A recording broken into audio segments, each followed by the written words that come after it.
Hello, c'est HR, votre chroniqueur. Alors aujourd'hui, je vais vous parler de la série télévisée The Rig.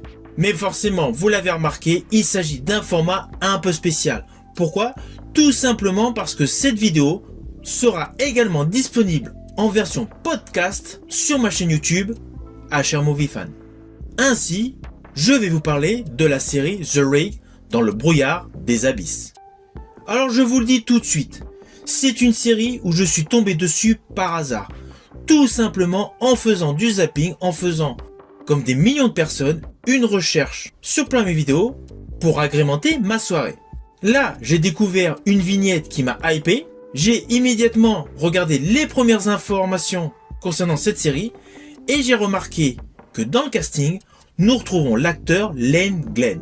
Len Glenn, un acteur britannique qui avait un rôle emblématique, certes ambigu dans la saga cinématographique Resident Evil, mais qui surtout ces derniers temps joue dans de nombreuses séries totalement hypantes. Perso, j'ai aimé ses rôles, ses compositions, ses prestations dans Game of Thrones, Strike Back, Titan et Silo. D'ailleurs, Silo, je vous ferai prochainement un retour sur cette série SF. Mais pour le moment, concentrons-nous sur cette fameuse série The Rig, série totalement hypante. Pourtant, le synopsis de base était assez simpliste. Nous suivons sur la plateforme pétrolière Kinloch Bravo, située en mer du Nord au large des côtes écossaises, un équipage qui se prépare à revenir sur le continent. Celui-ci est interrompu par un brouillard mystérieux brouillant toutes les communications avec le rivage et le monde extérieur. Alors ne vous inquiétez pas, vous me connaissez, je ne spoil pas. Certes, sur le côté synopsis, sur le côté histoire, c'est assez compliqué de vous parler des 2 saisons sans vous dévoiler la trame de base de cette série. Mais rassurez-vous, après ma vidéo, vous pourrez prendre plaisir à découvrir cette série sur Prime Video. Alors pour tous les aficionados du cinéma, vous allez retrouver, que ce soit dans la première saison ou dans la deuxième saison, de nombreuses références cinématographiques. Il y a un côté qui fait énormément penser à Leviathan, film réalisé par George P. Cosmatos en 1989, porté par Peter Weller, Richard Crenna et Amanda Pays. Vous penserez également à Mutant Aquatique en liberté, alias Deep Star 6, réalisé par Sean S. Cunningham, porté par Greg Evigan, Nancy Everhard et Miguel Ferrer, sorti en 1989 également, ainsi que le film Un cri dans l'océan, réalisé par Stephen Sommers, porté par Truls Williams, Anthony Held et Famke Janssen, sorti en 1998. Alors ceci dit, les 3 films que je viens de vous citer sont des films avec beaucoup d'horreur. Alors oui, dans la série The Rig, il y a des moments de frayeur, des moments horrifiques. On retrouve des clins d'œil à ces 3 films. Mais l'histoire est radicalement différente. Je vous le dis tout de suite, ne vous attendez pas à avoir un film similaire à Un cri dans l'océan, Leviathan et Mutant Aquatique en liberté. Les points communs sont le style de prise de vue, une partie du thème central et essentiellement l'atmosphère.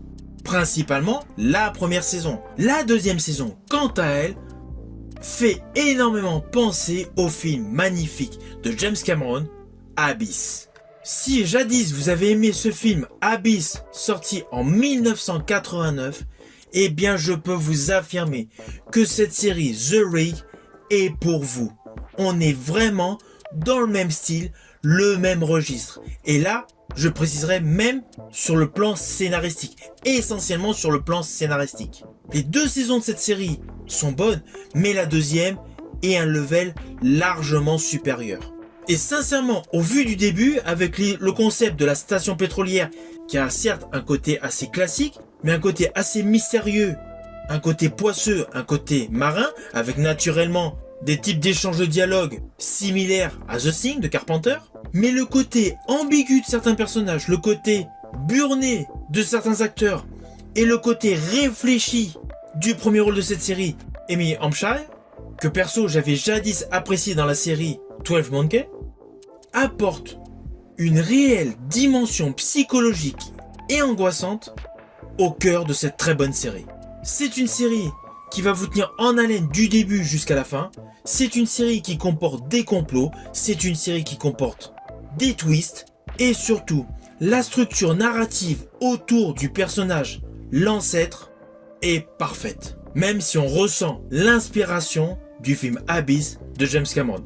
Néanmoins, comme jadis le film de John Carpenter, The Fog, à chaque fois que vous allez voir le brouillard, vous allez flipper. C'est une série que je vous invite à découvrir sur Prime Video. Si vous avez aimé la chronique, n'oubliez pas petit pouce vers le haut et surtout pensez au partage. Bon visionnage.